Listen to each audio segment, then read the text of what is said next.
All right, we back at it with another Excellent Adventures podcast. I'm your host, Reec. We have a very special guest, the queen of compost.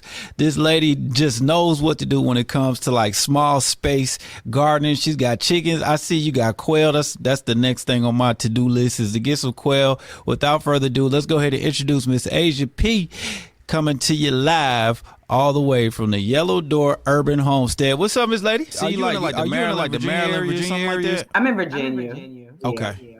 All right, cool. I spent some time in VA. It does get super cold up there. So it's not as cold as up north, but we can get down into single digits every now and then. But it gets cold here. Absolutely. Tonight. We got to talk about that too, because I know that could present some challenges with gardening for the regular gardening folks. Now with folks like you got two green thumbs.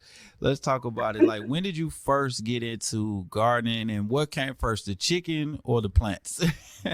Okay, the plants came first because it was 2020 when they were saying stay at home. I was like, well, I can stay home, but I can't stay inside of the home constantly. So I essentially started gardening in 2020 for my daughter.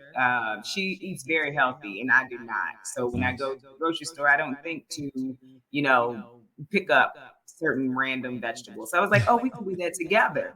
So that's how it started. The garden came first and I watched YouTube and I was like, people have chickens in their backyard. I was like, I want those. I said, I want some of them. I got you. So what prompted your daughter to start eating, get on the health food kick? So I think it's more of the way that she started out because when she was a baby, I made her baby food. Like that was a time where I did pick up vegetables because I was like, I'll make it instead of buy the jar stuff and the canned stuff. And so I think it's just kind of something that stuck with her because she's always eating fresh vegetables and fresh fruit. Okay. Yeah. Now that's pretty cool. So you basically you laid the groundwork per se for her to get busy out there with the healthy eating. Now she's eating healthy. You like, okay, let me jump into this with you. You start buying these fruits and vegetables and stuff like that. And what was the first one that you said, I'm gonna just go ahead and just plant my own? How did that kick off? So me and her have always had a small garden. It was in a spot where it wasn't getting a lot of sun and I didn't know about gardening. So we did it as a project for me and her. But tomatoes were my first thing. Okay. And it's amazing, like the different varieties and how you get a different taste. Because I didn't really eat tomatoes before, but they look different, and it was just they look cool. And I was like, oh, I want to try different varieties. So that's where we started. Tomato. See, I don't eat tomatoes either, but that feels like if I grew them, I probably would. And I think you would. There's so many varieties that taste so different. And you're like, oh, this is what tomato is supposed to taste like. See, what you're getting out the grocery store is not it. See, that's why I just feel like I'm just like eating some red juice. It doesn't even like red water. It don't taste like anything. If you ever go to like a farmer's market, look for a Cherokee purple tomato. It will change your thought on tomatoes.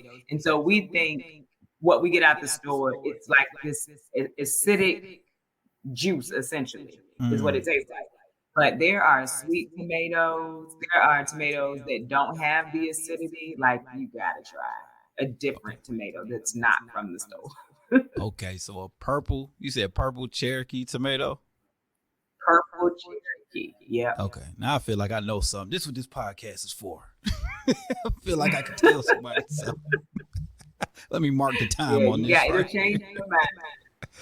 I got you. So with the small garden, and then you start getting into it, and you start growing stuff left and right. You've gotten into composting and everything. I watch your videos. I'm like, man, this is amazing. There's a quick backstory. Like, I met you through. We were both on a campaign kick together for about for a few months with chicken food feed, and I was introduced to you that way, and I just kind of fell in love with your content. You're so responsive, like, to the people asking questions and stuff like that. I think that's cool. Like, what should be your kind of perspective on social media? So It can be a lot. And if you only started as a way to like share, maybe meet a few people, have, someone to talk about something that you're interested in, Hmm. and it turns into much more than you expected, it can be overwhelming a little Hmm. bit. If I'm honest, I always try to keep it honest. It can be a bit overwhelming, and I also work a full time job, a very time consuming full time job, and so I'm trying to balance it at this point. Because I want to be responsive. I want to make sure that my subscribers and followers know I appreciate them. It's kind of a lot to juggle, but I do enjoy it. I love sharing. I love talking to other people because I have friends. They're not into gardening, and I will be talking to them, and they're just like, "Oh, okay, cool." Right. Same thing with the chickens. They're like, "Oh, okay, cool." Right. It's like I love getting into a room and somebody actually wants to talk about chickens. Yep. Yep. It's like, come on, man. I'm at the radio station talking to folks about music. I'm like, would somebody please ask me about some eggs? Right. Right, Yep. man. I found though, some of the people I've gotten connected with on social media have been extremely helpful. Kind of becomes that community that you could talk to. Have you found the same thing? I have. And so when I got into quail, Mm. like I had two people that reached out and they were like, I raise quail or I have a friend who raises quail. So if you have any questions, just reach out, DM. I've had, phone conversations with some of the people that I've met. And so it's I do think that you find your community, especially in this niche. Like you find a community because everybody is wanting to help. We're all kind of learning because it's no one right way.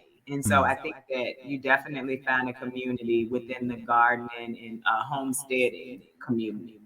True, that's very true. Have you converted anybody? You turned some other people onto the green side? So yeah, my mother is now growing a garden. She has a small garden that I help her with. She doesn't grow through fall and winter, but she does summer.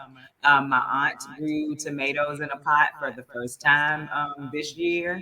I have a friend who does not like outside, but I kind of brought her into like hydroponics. You can grow inside. Yeah. So yeah, because I'm always talking about it. Right.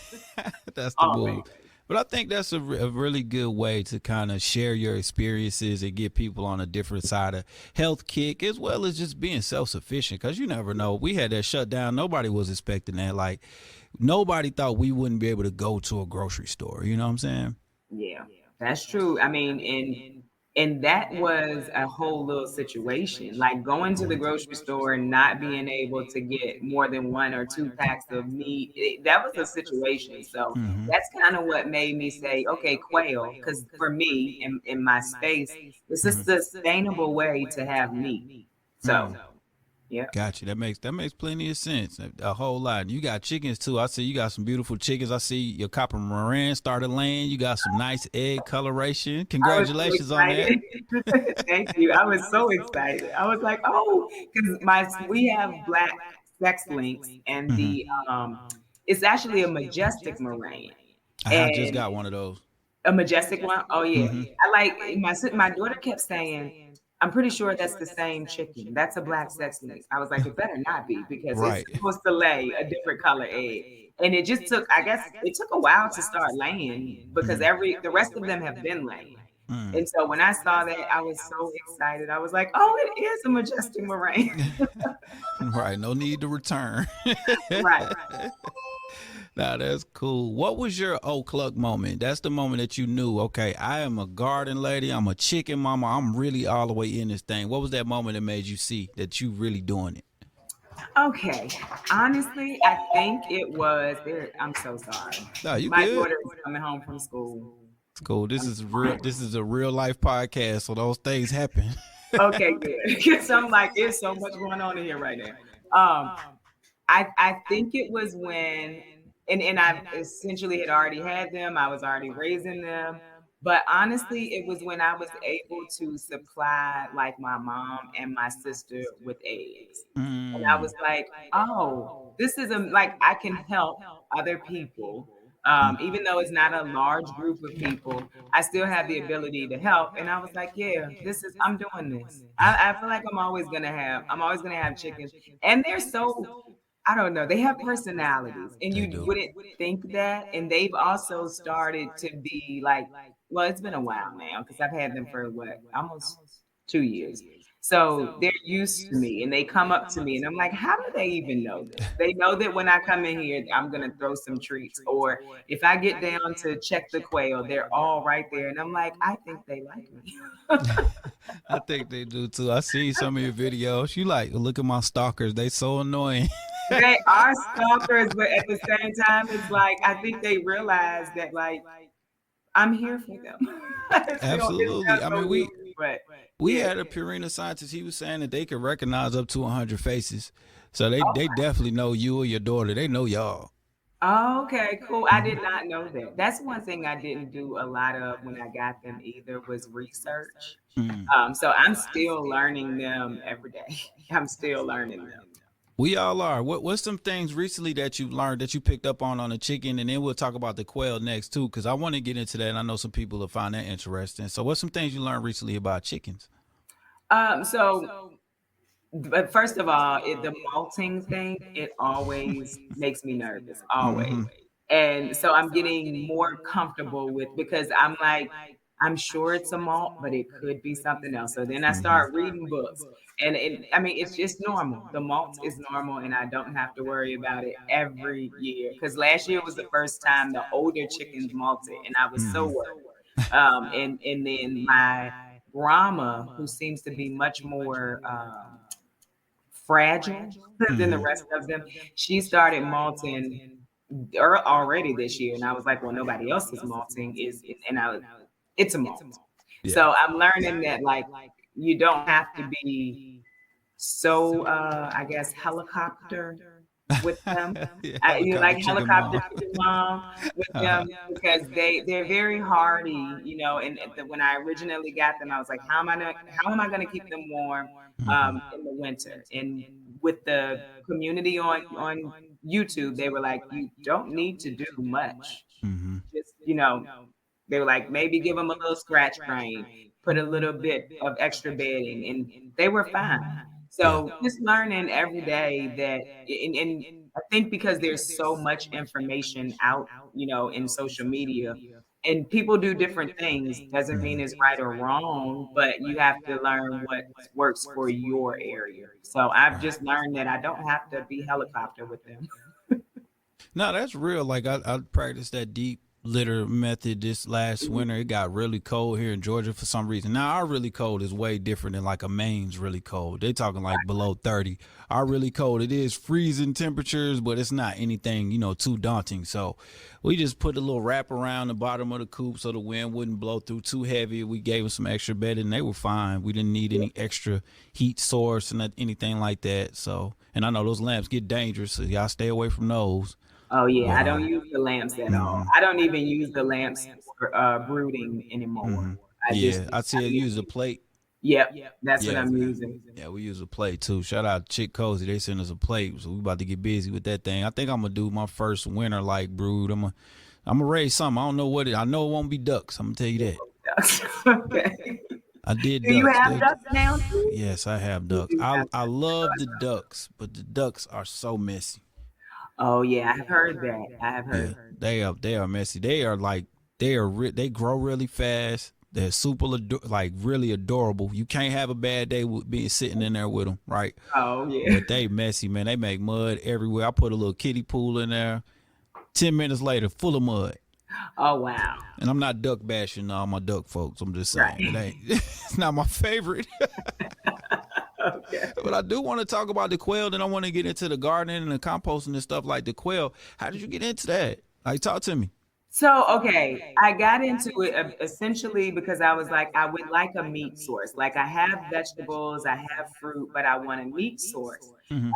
And so people will say, like, you can do meat birds, it takes this amount of time, but I'm living in an urban setting where I am Hmm. limited on how many birds I can have.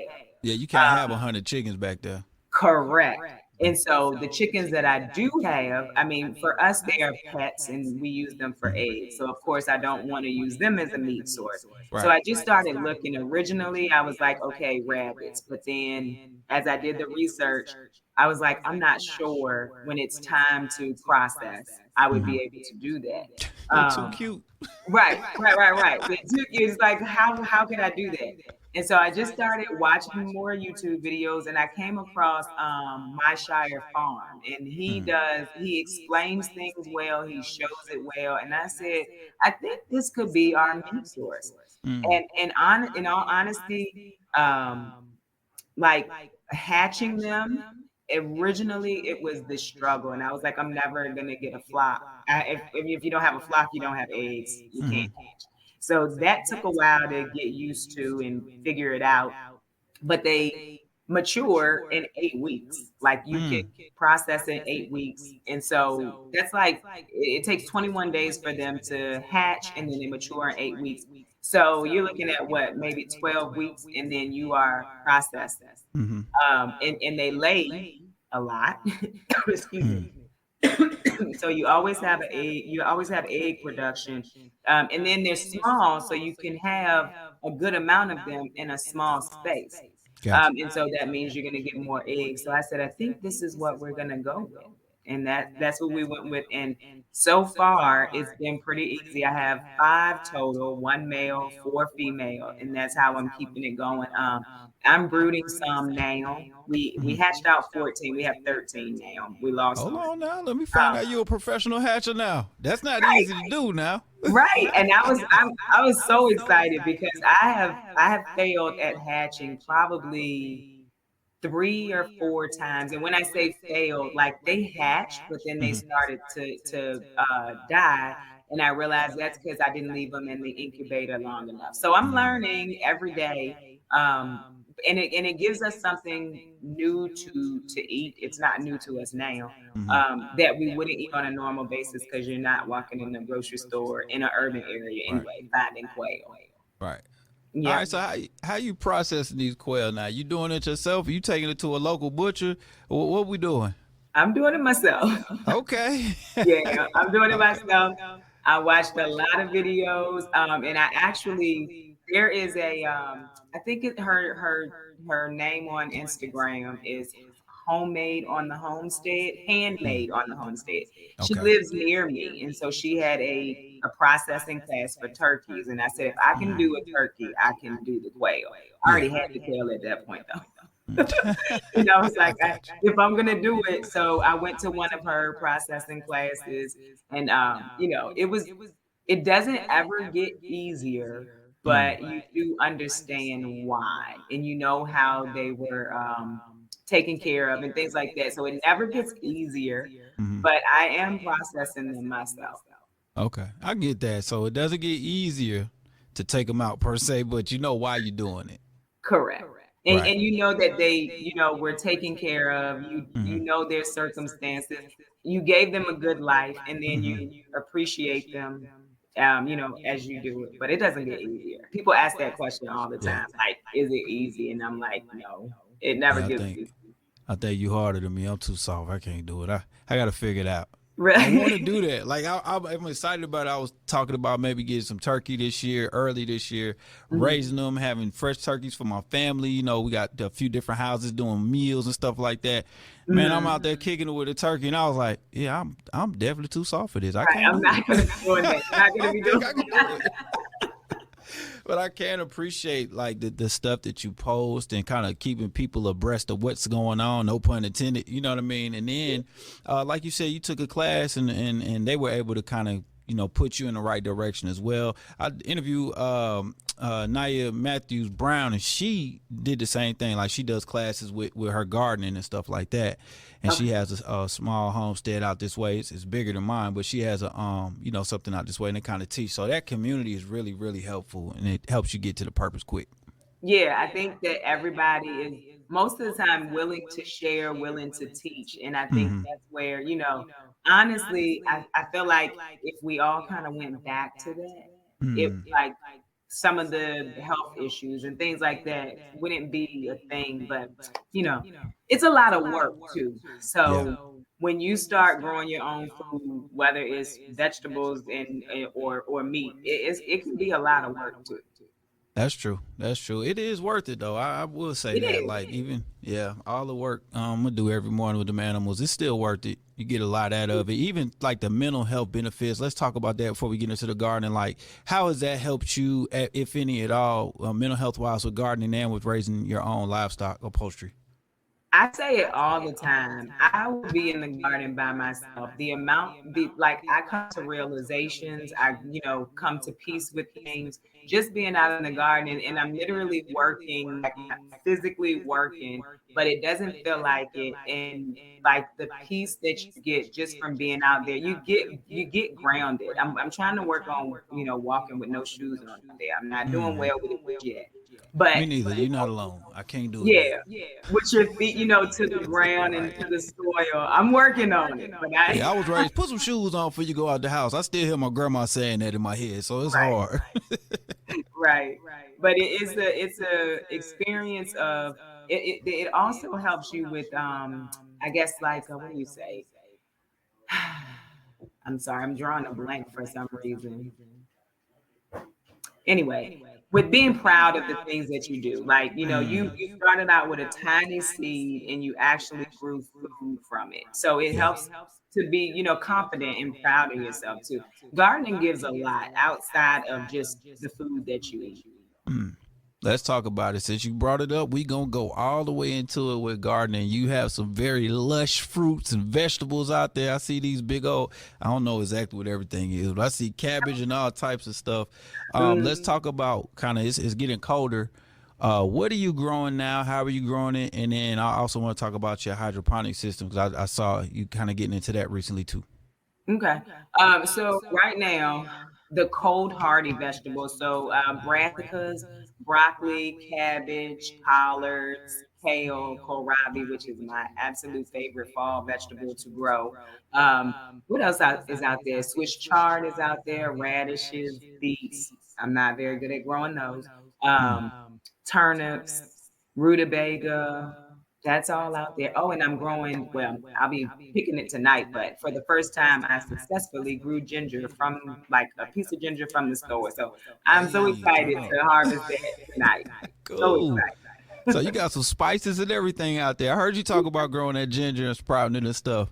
yeah, I'm super excited about that. And then there's a million different, not a million, but there's a lot of different herbs out there that, I've been what dehydrating all year. So Mm. now that the cold is coming in, we'll still have those herbs to use either medicinally or in cooking. So it's exciting. I enjoy it. That It's definitely really is. Definitely is. And then when you move into the warmer side of things, what are some of the things you'll be replacing and kind of starting to grow? so my summer garden is, tomatoes, and I probably grow, I don't know, 40 tomato plants because there's so many different varieties, like I was saying earlier. Peppers, the same thing, because I don't like green peppers, but like Hmm. the sweet peppers, love those. Cucumbers, trombone squash, which that's just like really fun to grow. Hmm. Um, I never have success with like regular squash because of the pest, and I don't spray and stuff. So, Okay. trombone squash, I always seem to be able to grow. The pests don't take the plant out. Mm. What else do I grow in the summer? It's a lot. I don't know why I'm not. Green beans. Love fresh green beans. Okay. Sweet potatoes. I just harvested those a few weeks ago. So just a lot of different options for summer. Summer, you have more options than fall, but it's all Got just you. good. You basically growing the whole Thanksgiving side dish Yeah, situation. You got the whole buffet going. You named yeah. I everything I eat love. bananas. Just that's awesome. But I know when it comes down to that, I know everybody looking at you like, what we got coming? What we doing, Asia? What we got coming Oh yeah. to the kitchen? Everybody definitely like, you growing collard. I'm growing collards. Hmm. Which is so interesting because before I started gardening, I didn't eat most of the stuff that I'm growing. Like I Mm. definitely didn't eat collards. I did not eat kale. I had never heard of kohlrabi, and when I did I grow it, I haven't was just either. like, "That looks cool." Mm. So I grew it. That's exactly why I grew it, and then it's a very delicious vegetable. I've So, never heard of it. I got to look it up now. oh yeah, you should look it up. And it, I mean, I don't eat it raw because it has Mm. a anise taste, but I when I roast it, I Mhm. mean, it is delicious. It's my favorite fall. It has a taste of a broccoli stem, but it tastes like cabbage too. It's delicious. Mm, okay, that's a cool Yeah. little mix right there. I feel the same way about Brussels sprouts. I didn't grow them, but I got some fresh from like a farm, a local farm, and we Mm. roasted them. I was like, bro, this don't taste like the ones that they was trying to push on me as a child. These are Nope. different. Yeah. Yeah. They have a different taste when you pull it straight out of the garden and bring it into the house. Definitely facts on that one. Talk to me about tomatoes. My guy AB that you were kind of talking to online a little bit. He was trying to grow some tomatoes. Could you give us like the grow tomatoes for dummy crash course real quick? What do we need? What should we be looking at? And what time of the year? Sound like a spring or summertime fruit. So yeah, it's definitely gonna do better in the summer. So I'm in Virginia. I Mhm. normally plant at this point. I've gotten it down to somewhat of a science.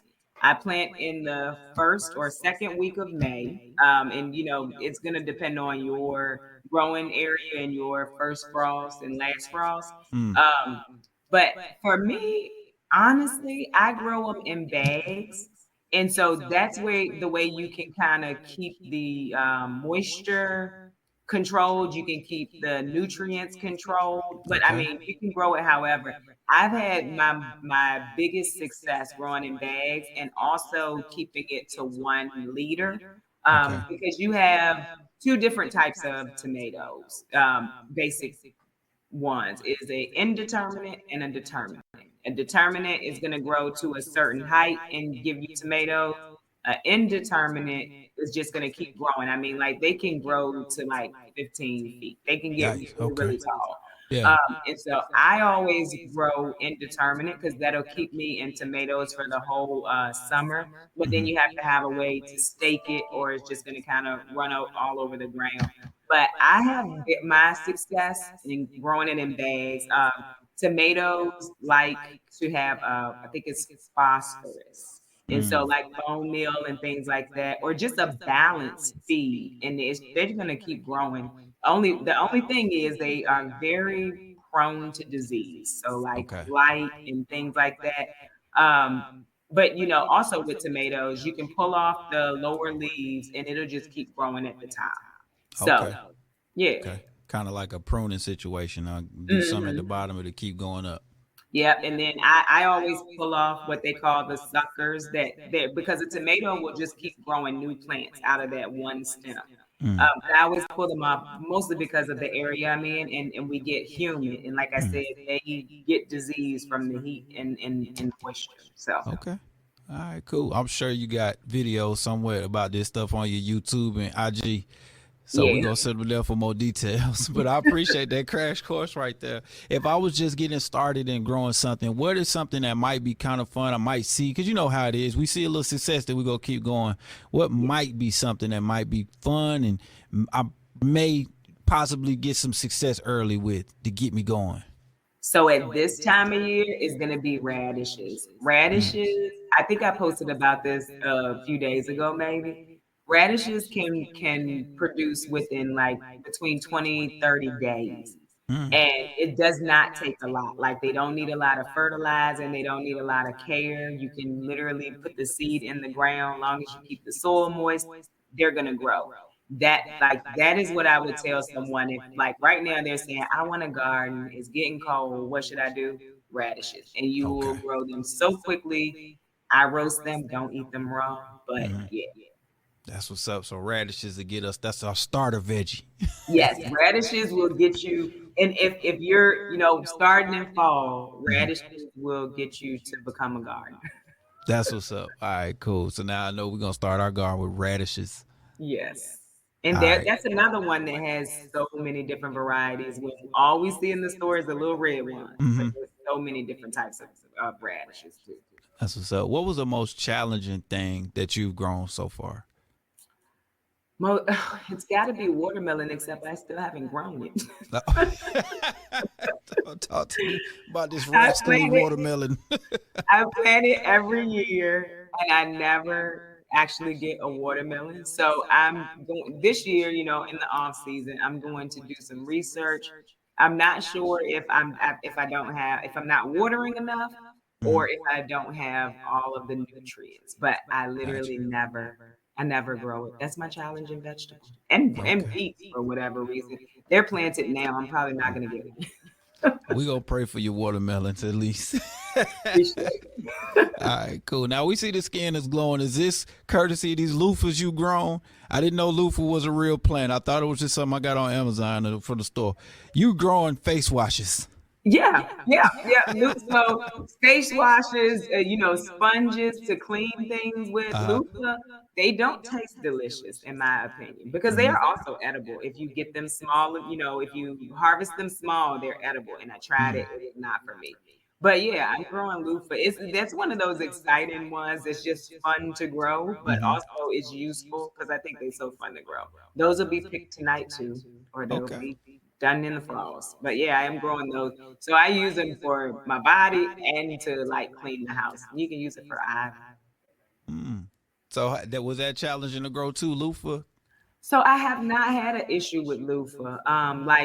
So they take a long time to grow. I plant them out when I plant everything else out in May. But they don't start actually showing loofah or producing loofah until like almost end of July, early August. So they are long in my experience. It's a long growing plant, but it will grow right up until your first frost. So that's a good thing if you have if you're in a long growing season, an area where you have a long growing season. Yeah.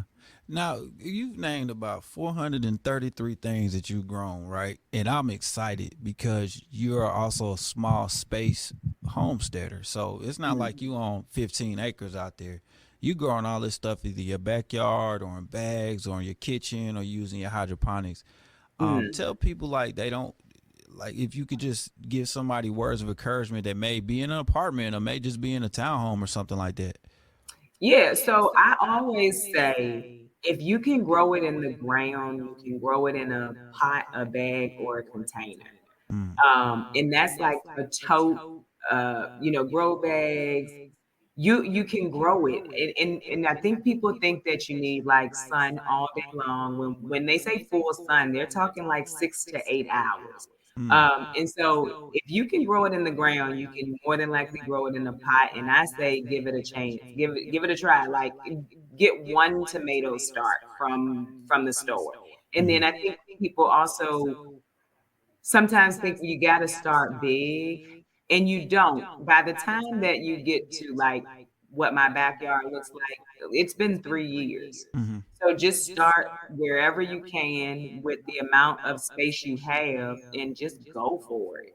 Because you will be surprised. You're gonna be surprised at the taste. You're gonna be surprised at how peaceful it is. You're gonna be surprised at how much you're just gonna enjoy it. I always say I should have started gardening a long time ago. Mm.